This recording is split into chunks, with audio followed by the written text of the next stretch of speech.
24 hours later.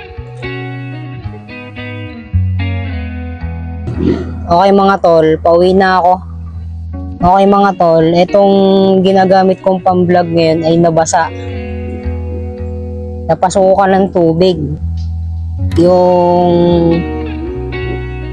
sinasaksakan ng earphone.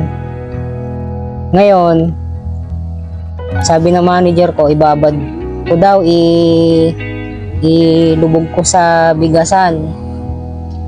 Tapos yun yung ginawa ko.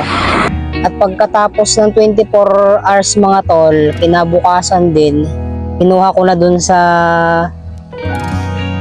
bigas, dun sa lagayan ng bigas. At kinabukasan, nakita ko nga mga tol na okay na. Chinek ko yung volume. May volume na mga tol at eto na. Nagagamit ko. Okay, ang gamit kong pang video ngayon ay etong cellphone.